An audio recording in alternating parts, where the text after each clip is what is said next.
let's get into some news around the NBA before we break down the playoffs. There goes my hero. Congratulations to my guy, Tyler Herro, winning 6th Man of the Year. Congratulations, well deserved. Pretty much everyone thought that this would be the case from, I don't know, you not coming off the bench. Like, ever since you started starting, you started leading 6th Man of the Year. And what do you get for that? What do you get for 6th Man of the Year? Apparently, maybe a max contract for Tyler Herro. People are talking about, yes, if you're listening to this right now and you've done one of those things where you cock your head back and you shake it while your eyes are closed, that's the same result and the same feeling and range of emotions that I went through. So I had an interesting conversation with a couple of people, and I'm starting to ask just randomly, hey, do you think Tyler Herro is worth max money? Hey, you over there in the chip line, in the chip aisle, hey, do you think Tyler Herro is worth max money? Like, he's pretty good, but do we even know, like, off the top of our head, when we just say max money, do we even know that number? Because when you say max, I think 30. And I still say no. And now when we say max, it's actually closer to 40. That's the question right now for the Heat, because Tyler Herro is now slated for an extension.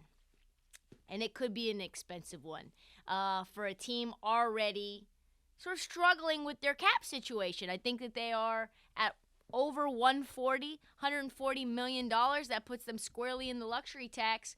I went on Jake Fisher, insider for Bleacher Report's podcast, a couple of days ago, I think maybe yesterday. It's called Don't Aggregate This. Great name. So give that a follow, give that a listen. But he reported this.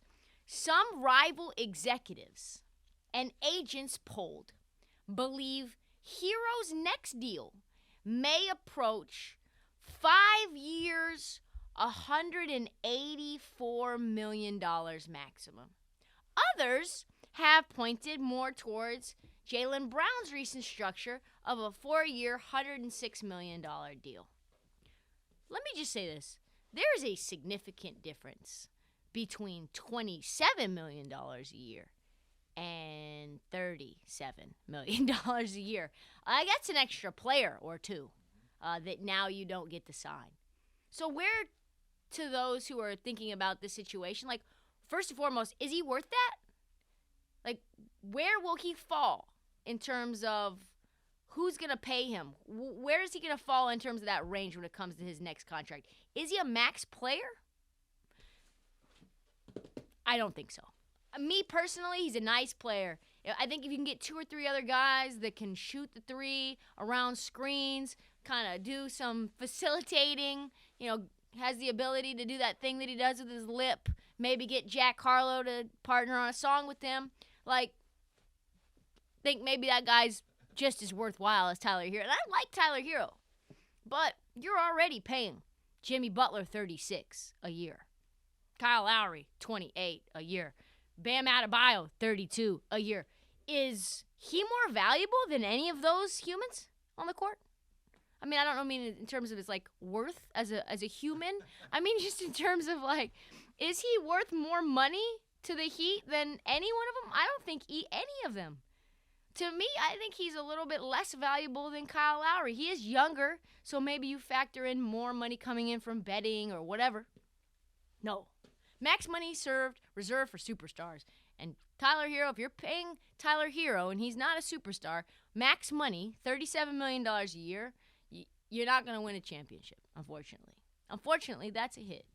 You're in a situation where, truthfully, PJ Tucker might be more hard to replace than Tyler Herro, and he gets paid $7 million a year. He's no athletic freak. He's not going to get you 40 on any given night or even average 20, but grind, tough guy, important, very little of those. A lot of guys coming around screen shooting threes. So, also, really quick, as an aside, what I've realized, it was an epiphany as I was thinking about this, is I'm dead certain Pat Riley, executive for the Miami Heat, will never pay Tyler Herro $40 million a year. How do I know that? One, Dwayne Wade won a ring by himself. As soon as Dwayne Wade's value started to diminish, Pat Riley told him, "Don't let the door hit you where the good Lord split you." He didn't pay him. He's like, "I don't care that you were underpaid when you won us a ring. You're no longer valuable to us, Dwayne." That's the Pat Riley way. Also, it's been the Pat Riley way since Pat Riley was not even Pat Riley. Let's go back to 1979, 1980. He was holding Spencer Haywood's baby in his arms in Spencer Haywood's house while actively shopping Spencer Haywood. What? By the way, love Winning Time. Pat Riley likes Tyler Herro a lot. He loves Tyler Herro. He considers Tyler Herro to be like a version of him. But I swear to you, he's going to look at Tyler Herro in the eye, smile in his face, tell him, "I love you like a son. I'd never trade you." And then the very next day, Tyler Herro will be in Toronto for Pascal Siakam. Like, that's where we're at. Herro's a good player. Averaged 20 points a game, 38% from three off the bench. But, my Lord.